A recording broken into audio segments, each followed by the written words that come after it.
ಸಿದ್ದರಾಮಯ್ಯನವರ ಪರ್ವ ಅಂತ್ಯವಾಗಿದೆ. ಡಿಕೆ ಶಿವಕುಮಾರ್ ಅವರ ಆಡಳಿತಕ್ಕೆ ಕ್ಷಣಗಣನೆ ಶುರುವಾಗಿದೆ. ಸಿದ್ದು ಪರ್ವ ಅಂತ್ಯ, ಡಿಕೆ ಆಡಳಿತ ಆರಂಭ. ಸರ್ಕಾರ ರಚಿಸಲು ಕಸರತ್ತನ್ನು ಆರಂಭಿಸಿದ್ದಾರೆ ಡಿಕೆ ಶಿವಕುಮಾರ್ ಅವರು. ಡಿಸಿಎಂ ಸ್ಥಾನ ರಚನೆ, ಸಂಪುಟ ರಚನೆಗೆ ಸರ್ಕಸ್, ಸಂಭಾವ್ಯ ಸಚಿವರ ಪಟ್ಟಿಯ ಜೊತೆಗೆ ದೆಹಲಿಗೆ ತೆರಳಿದ ಡಿಕೆ. ಹೈಕಮಾಂಡ್ ನಾಯಕರನ್ನ ಭೇಟಿ ಮಾಡುತ್ತಿರುವ ಡಿಕೆ ಶಿವಕುಮಾರ್ ಅವರು. ಎಲ್ಲವೂ ಕೂಡ ಒಂದು ಹಂತಕ್ಕೆ ಬಂದಿದೆ. ಇನ್ನೇನಿದ್ರೂ ಸರ್ಕಾರ ರಚನೆಯ ಕಸರತ್ತು ನಡಿಬೇಕಿದೆ. ಪ್ರಮಾಣ ವಚನ ಸ್ವೀಕಾರದ ಕುರಿತು ದಿನಾಂಕ ನಿಗದಿ ಇರಬಹುದು. ಸಚಿವರ ಲಿಸ್ಟ್ ಸಮೇತ ಅವರು ದೆಹಲಿಗೆ ತೆರಳಿದ್ದಾರೆ. ಅದನ್ನು ಫೈನಲೈಸ್ ಮಾಡುವಂತಹ ವಿಚಾರ ಇರಬಹುದು. ಸದ್ಯದ ಕುತೂಹಲವನ್ನ ಕೆರಳಿಸಿದೆ. ಈಗ ಸರ್ಕಾರ ಸಿದ್ದರಾಮಯ್ಯನವರ ರಾಜೀನಾಮೆಯಿಂದ ವಿಸರ್ಜನೆಯಾಗಿದೆ, ಸಂಪುಟ ವಿಸರ್ಜನೆಯಾಗಿದೆ. ಸಚಿವರೆಲ್ಲರೂ ಕೂಡ ಮಾಜಿ ಸಚಿವರಾಗಿದ್ದಾರೆ. ನೂತನ ಸಚಿವರ ಆಯ್ಕೆ ಆಗಬೇಕಿದೆ. ಯಾರ್ಯಾರಿಗೆ ಸಚಿವ ಸ್ಥಾನವನ್ನ ಕೊಡ್ತಾರೆ ಅನ್ನೋ ಕುತೂಹಲ ದಟ್ಟವಾಗಿದೆ. ಈ ಹಿಂದೆ ಸಚಿವರಾಗಿದ್ದವರು ತಮ್ಮ ಸ್ಥಾನವನ್ನ ಉಳಿಸ್ಕೊಳ್ಳೋಕೆ ಪ್ರಯತ್ನಗಳನ್ನ ಪಡ್ತಾ ಇದ್ದಾರೆ. ಉಳಿಯುತ್ತಾ ಅನ್ನೋ ಟೆನ್ಷನ್ ನಲ್ಲಿದ್ದಾರೆ. ಇನ್ನು ಹೊಸದಾಗಿ ಯಾರಿಗೆ ಸಂಪುಟದಲ್ಲಿ ಅವಕಾಶ ಸಿಗಬಹುದು ಅನ್ನೋ ಲೆಕ್ಕಾಚಾರಗಳು ಕೂಡ ಶುರುವಾಗಿದೆ. ಹೈಕಮಾಂಡ್ ನಾಯಕರನ್ನ ಭೇಟಿ ಮಾಡ್ತಿರುವ ಡಿಕೆ ಶಿವಕುಮಾರ್ ಅವರು ಯಾರ್ಯಾರಿಗೆ ಸಚಿವ ಸ್ಥಾನವನ್ನ ಕೊಡಬೇಕು, ಅದರ ಮಾನದಂಡಗಳು ಏನು, ಇದೆಲ್ಲದರ ಕುರಿತು ಕೂಡ ಚರ್ಚೆಯನ್ನ ಮಾಡಲಿದ್ದಾರೆ. ಅಂದುಕೊಂಡಂತೆ ಎಲ್ಲವೂ ಕೂಡ ಸಲೀಸಾಗಿ ನಡೆದಿದೆ. ಯಾವುದೇ ರೀತಿಯ ಭಿನ್ನಾಭಿಪ್ರಾಯಗಳಾಗಲಿ ಮುನಿಸುಗಳಾಗಲಿ ವ್ಯಕ್ತವಾಗಿಲ್ಲ. ಸಿದ್ದರಾಮಯ್ಯನವರು ಖುಷಿಯಾಗಿ ಪದತ್ಯಾಗವನ್ನ ಮಾಡಿದ್ದಾರೆ. ಅಧಿಕಾರ ಹಸ್ತಾಂತರ ಆಗಿದೆ. ಡಿಕೆ ಶಿವಕುಮಾರ್ ಅವರು ಮುಖ್ಯಮಂತ್ರಿ ಆಗಲಿದ್ದಾರೆ ಅನ್ನೋದು ಅಧಿಕೃತವೂ ಕೂಡ ಆಗಿದೆ.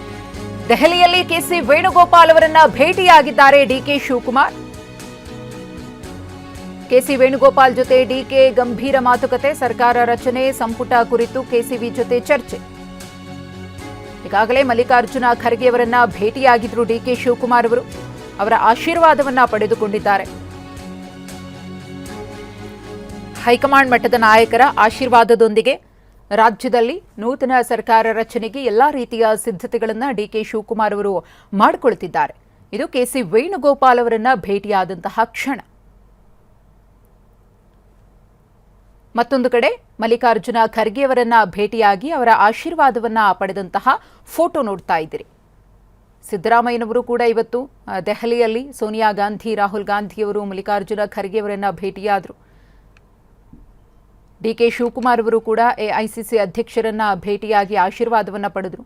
ಎಐಸಿಸಿ ಪ್ರಧಾನ ಕಾರ್ಯದರ್ಶಿಗಳನ್ನ ಭೇಟಿಯಾಗಿ ಮಾತುಕತೆಯನ್ನ ನಡೆಸಿದ್ದಾರೆ. ಮುಂದೆ ಸರ್ಕಾರ ರಚನೆಯ ಕುರಿತು ಡಿಕೆ ಶಿವಕುಮಾರ್ ಅವರು ಗಂಭೀರವಾಗಿ ಚರ್ಚಿಸಿದ್ದಾರೆ ಅನ್ನೋದು ಗೊತ್ತಾಗ್ತಾ ಇದೆ.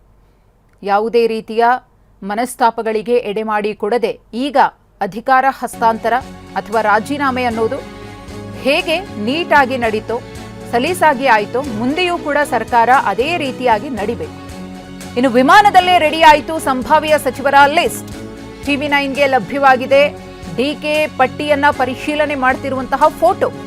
ವಿಮಾನದಲ್ಲೇ ಕೂತು ಸಚಿವರ ಪಟ್ಟಿಯನ್ನ ಡಿಕೆ ಶಿವಕುಮಾರ್ ಅವರು ರೆಡಿ ಮಾಡಿದ್ದಾರೆ.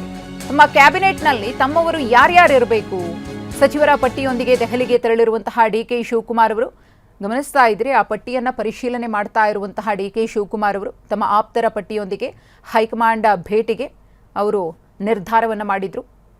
ಒಂದು ವೇಳೆ ಹೈಕಮಾಂಡ್ ಈ ಪಟ್ಟಿಗೆ ಓಕೆ ಅಂದ್ರೆ, ಗ್ರೀನ್ ಸಿಗ್ನಲ್ ಅನ್ನ ಕೊಟ್ರೆ, ನೂತನ ಸಿಎಂ ಪದಗ್ರಹಣದ ಸಂದರ್ಭದಲ್ಲೇ ನೂತನ ಸಚಿವರ ಪ್ರಮಾಣ ವಚನವೂ ಕೂಡ ಆಗುತ್ತೆ. ಆದರೆ ಎಷ್ಟು ಮಂದಿ ಸ್ವೀಕರಿಸ್ತಾರೆ ಮುಖ್ಯಮಂತ್ರಿಯವರ ಪ್ರಮಾಣ ವಚನದ ಸಂದರ್ಭದಲ್ಲಿ ಅನ್ನೋ ಕುತೂಹಲ ಹಾಗೇನೇ ಇದೆ. ಗಮನಿಸ್ತಾ ಇದ್ದೀರಿ, ವಿಮಾನದಲ್ಲೇ ಕೂತು ಡಿಕೆ ಶಿವಕುಮಾರ್ ಅವರು ತಾವು ತಯಾರಿ ಮಾಡಿರುವಂತಹ ಪಟ್ಟಿಯನ್ನ ಪರಿಶೀಲನೆ ಮಾಡ್ತಾ ಇರುವಂತಹ ದೃಶ್ಯ ಇದು.